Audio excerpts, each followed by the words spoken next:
In attempting to describe the Coptic ritual, a number of difficulties arise, not the least of which is the lack of a definitive account of the ceremonial of the Coptic rite in English, or indeed probably even in Arabic or Coptic.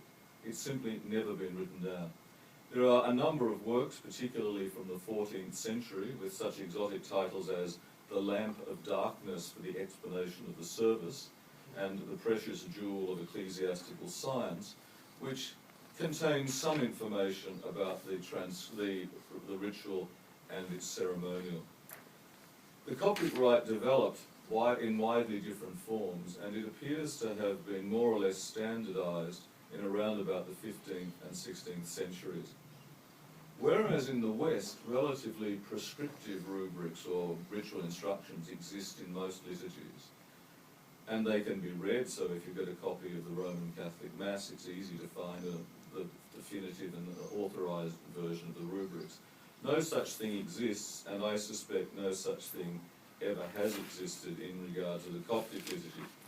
Even in regard to the text of the liturgy, it's not altogether clear, even in Coptic, that there is an official version, and there certainly is no official version in English. There are multiple versions in English which go back to 1604. The earliest translation was in 1604 into Latin, and there have been multiple translations into English. I've only listed the more ancient ones there. And yet, the rubrics themselves are absolutely essential to understand the liturgy. Indeed, one commentator, a Coptic bishop, said, "Every motion and or action during the worship, every action in and out of the Apostolic Orthodox Church carries with it high spiritual meaning, some of which may not be instantly apparent to everyone." So the question is, how would you find out what the secret ritual tradition was if you were not instructed in it? Well, some people have attempted to do that by watching the liturgy in practice, and this is not necessarily terribly helpful. People have also sought to look at the liturgical books. For those who have come from a liturgical tradition in which you have a book which you use for liturgy, orthodoxy is a dreadfully confusing area generally. Orthodox churches generally do not have a single volume that is used for the liturgy. They have multiple volumes. In fact, I was asked to sing Slavonic Vespers some months ago, and I said that I'm happy to try it if you bring me the service book, and the person who asked me to do it went away and came back with 8 books, each of them marked in separate ways. So unfortunately, he being a skilled deacon simply moved me from book to book and simply pointed at what I needed to do or say. But because there is simply nothing that could be a single version of Orthodox Vespers. The Coptic liturgical books include the Psalmodiya, which contains the verses of the symbols and various hymns, the Difna, which contains accounts of the saints, the Book of Contemplations, which contains again more accounts of the saints, the Horologion, which is the Coptic Book of Hours, generally referred to by its Coptic title, which is the Agbeya, the Euchologion, which contains the text of the Eucharist and the raising of morning and evening incense, the Book of Secret Prayers, insofar as that's still used. There's a large volume of a service book for deacons. There's a huge multiple volume lectionary, which is known as the Tamaros, which exists in forms in 5 or 6 or 7 volumes for different seasons of the year. There's the Synaxarion, which is what in most Orthodox churches would be known as the Martyrology. It's an account of the lives of the saints. There's the Mayama, which is another version of the Synaxarion. There's a book of homilies, which claim to be sermons written by ancient church fathers, which they're almost certainly not. And there are 5 or 6 volumes of the Psalmodiya, which are essentially hymns for chanting during the liturgy. So at any given service, you would effectively be required to have all of those available. Fortunately, in most Orthodox liturgies, the role of the deacon is far more important than that of the priest. And certainly in the Eastern Orthodox Church, and particularly the Russian tradition, a priest is essentially an actor subject to constant direction by the deacon. the deacon will in fact instruct the priest in what to do and point to what he has to say, and it's the deacon's responsibility to sort out all these books. Unfortunately, in the Coptic tradition, the role of the full deacon has effectively died, and it died out around the beginning of this century. The Copts refer to deacons, but what they're actually referring to are servers or subdeacons or readers or cantors who have no sacramental role at all. They're not, for example, permitted to handle consecrated vessels. They're not supposed to, although they all do wear stoles of various sorts. And so we have this interesting version of a whole series of quite complicated texts. As I said to you, you might go to look at some attempts where people have tried to write about the secret traditions. Otto Burmeister published 2 works in which he managed to get some of the material essentially by watching and transcribing what priests did. Bishop Matthäus is the first Copt ever to have written about the secret tradition, but even in his volume, which is available electronically for any of you who want to look at it, and I've given you the reference on the handout, is not complete. He certainly leaves large sections out. I've written on the fraction in the Coptic Orthodox Liturgy, which is also available electronically, and I've given you the reference there. And I've also published a work on the spiritual traditions for the office of morning and evening prayer. Throughout the liturgy, a priest is supposed to be continually praying. And indeed, if a priest said all the prayers prescribed for the liturgy, a priest would have no time to do anything. In fact, Bishop Matthäus says this: from the time the priest enters the church, his continuous prayers begin, some spoken aloud, but many of which are prayed in silence. In this way, the priest is kept busy in prayer at every moment, lest his mind should wander to earthly matters. I hasten to point out that in contemporary practice, many priests claim to recite the secret prayers absolutely silently and secretly, and in my view clearly are not doing so, because they do it with a speed that even I can't accomplish in speed reading, and they will engage in conversations and discussions and even hear confessions during a liturgy. Strictly speaking, this would be absolutely forbidden.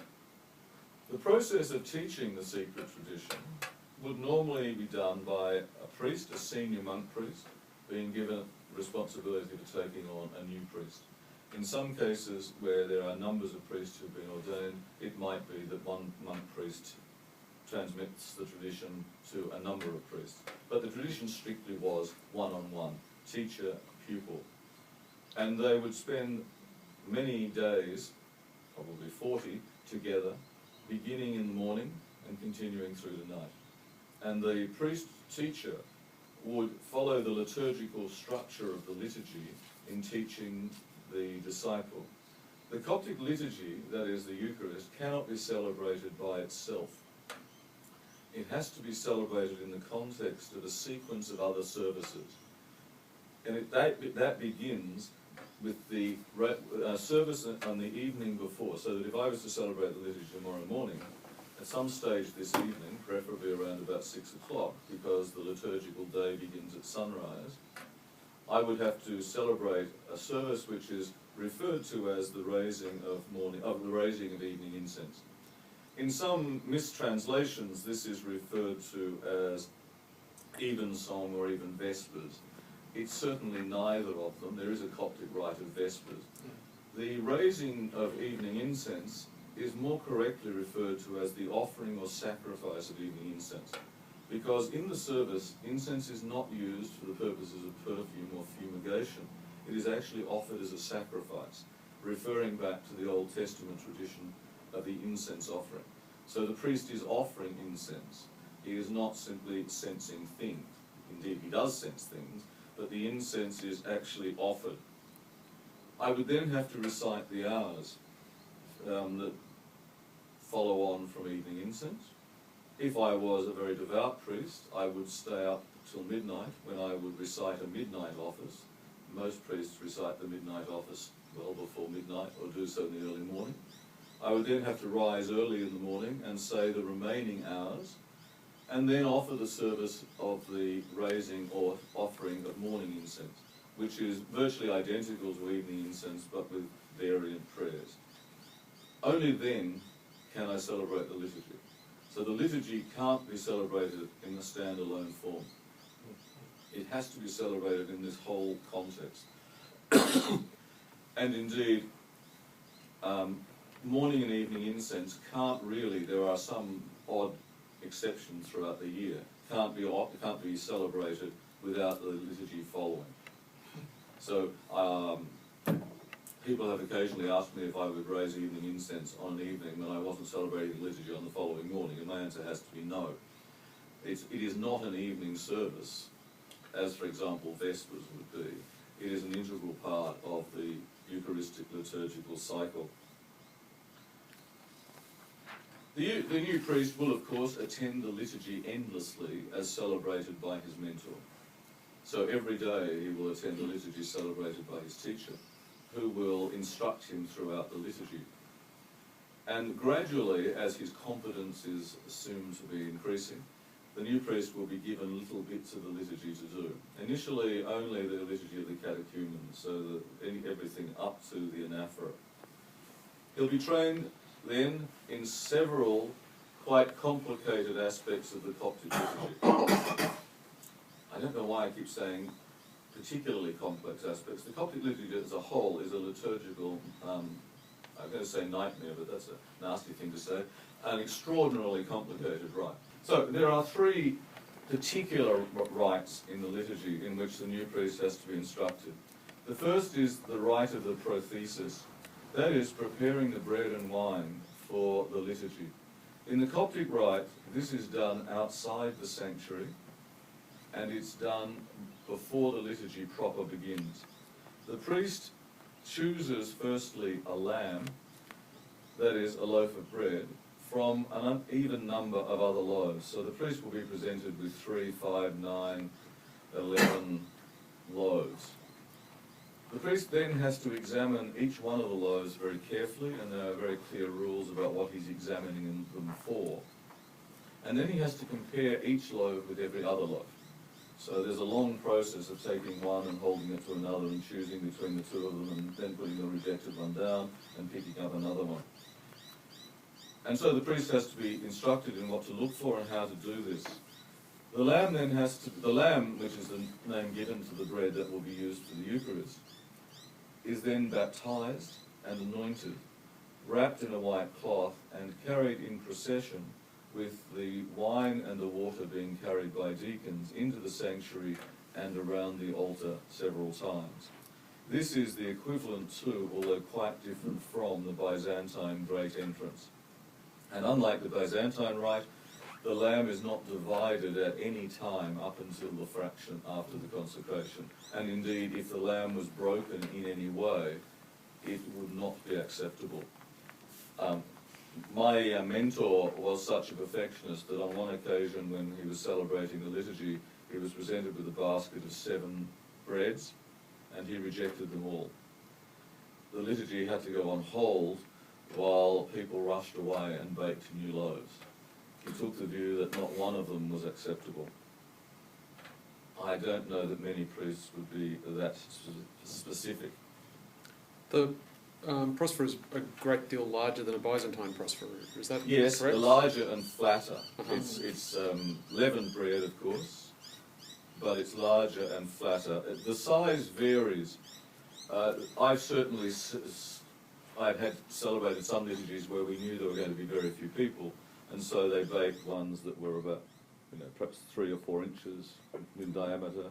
I've attended papal liturgies where there were going to be thousands of people, where I've seen a prosper like that. And remembering that there is only one, it must contain sufficient for all the people to receive communion. And it must all be consumed. Again, I have celebrated the liturgy on one notable occasion when I was assured there were going to be a couple of hundred people in the church. So large prosphora were baked. And in the Coptic tradition, wine is poured into the chalice out of a cruet. but the cruet must be completely empty, which is why churches have cruets in various sizes. You can't leave any wine in the cruet. And so they used one of the larger cruets. As the liturgy proceeded, like many Orthodox, the Copts are not noted for attending church from the beginning. People appear. And every time I turn around to bless the people, I was becoming more and more anxious because they were not appearing. And when we came to the communion, we had a very large body, a chalice full of wine, and very few people to consume it. And so the deacons consumed some of it. I consumed the bulk of it, and then decided I couldn't drive for a while until the... I don't know that the police would have let me off on the grounds that I hadn't drunk wine, I had drunk blood. The priest must then be instructed in the secret rituals of the consecration. That is, what actions are done to consecrate the body and the blood. The chalice is in the ark, so the priest doesn't in fact hold it in his hands. He lifts it up by the rim. He does a number of very specific ritual blessings over both the bread and the wine, and then prays the prayer, which is what you're seeing with the two priests there kneeling. He says the epiclesis, that is the invocation of the Holy Spirit, which is the point at which Orthodox believe the bread becomes the body and the wine becomes the blood. So he must be able to do that perfectly. The next particular challenge... Greg, sorry, can I get you to back up a slide? I apologise. For those of us not familiar with Coptic headgear, so there's 3 examples there, or 2? No, there are 2. Yes, I apologise for headgear. There are 3 forms of headwear worn by priests, although these days there are only 2. A priest who is a monk will wear the white kamilavka or cowl, which you can see on the right. Mm-hmm. A priest who is married will wear a headwear called a talazan, which you see in the other 2 slides, which looks very much like a Western mitre. The difference, as you may be able to see on the slide on the left, instead of lappets or fanons, 2 little strips down the back, the talazan has a strip of fabric the same width as the talazan, which hangs right the way down to the ankles. Mm-hmm. It's also got a single point, hasn't it? A single point, yes, it's not divided. Right. I was just noticing that picture on the left, the posture with the bread. One of the things that especially if we're doing Western Rite style liturgies, that I instruct our priests to do as a part of. And for me, I'm a words of institution kind of guy. It's just interesting that it's the great schism within the AJC.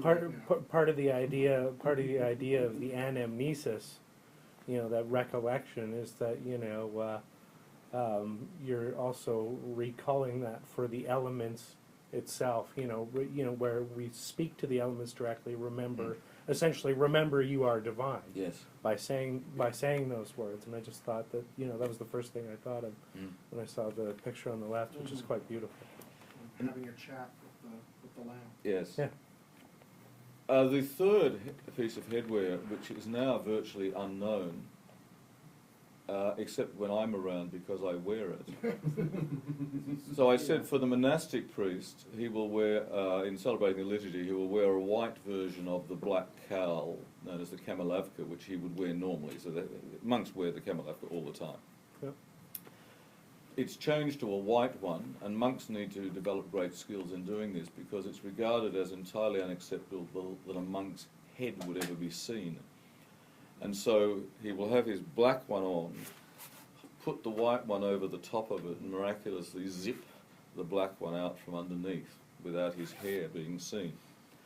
The third piece of headwear is known as the shamla, and there really is no English translation. It is probably most easily thought of as like a Jewish prayer shawl. It is a fabric about so long and so wide, in white, embroidered with crosses, which is worn over the head with the epitrachelion or stole over it, so that it creates the effect of a cowl. the shamlar was the traditional headwear. Traditionally, monks could not be priests. This is an ancient Christian tradition, that the monastic life precluded the priestly life because, by definition, a monk couldn't perform a priestly ministry, and the monk was in a monastery. And then gradually a monk or two might be ordained to serve the monastery, but the tradition was, and very strongly held in the Coptic Church anciently, that priests can't be monks and monks can't be priests. You choose one, you choose the other. But in modern times, certainly, many monks are priests and many priests are monks. So initially, you would have had married priests wearing the telazan.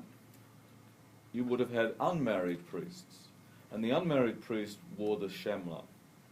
So the shamlar is a headgear for an unmarried priest.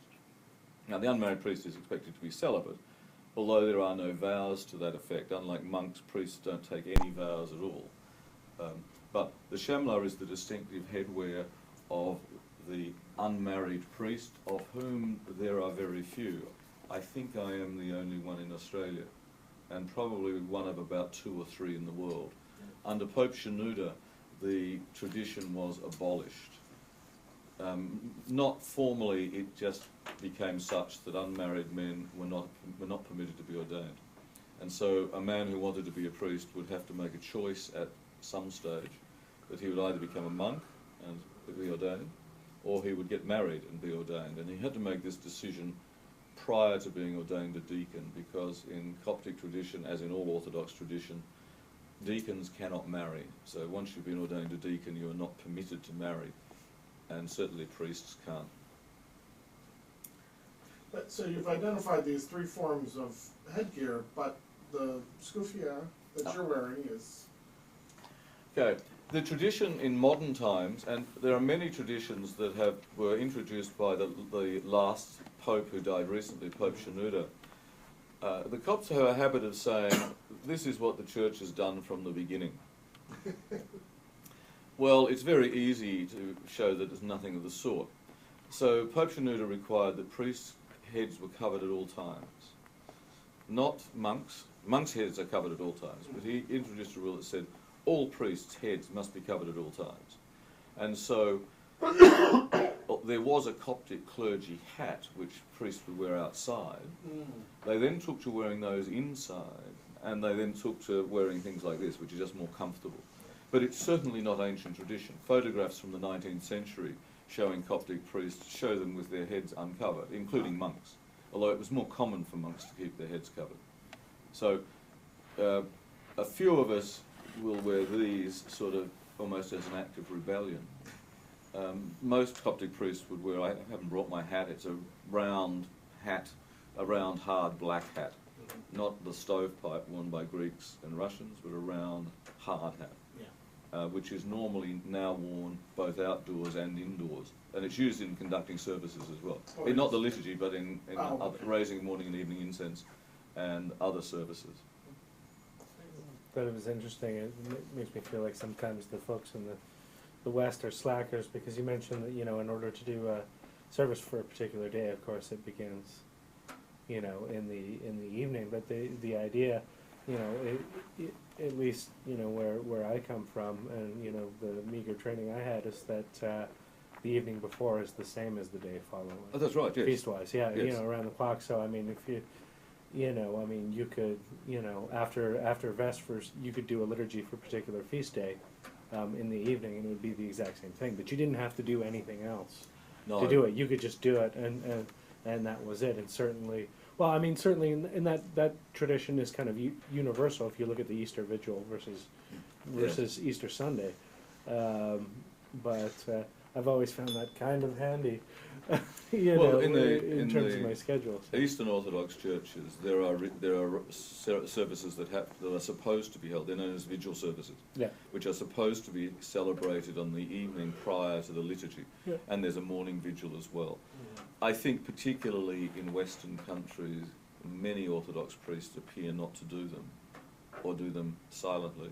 And remember that Roman Catholic priests traditionally were required to read the hours, Yeah. But they were required, that was not as a prerequisite to the liturgy, that was what they were required to do that daily. Yeah. But they certainly would have done it as a prerequisite to the liturgy.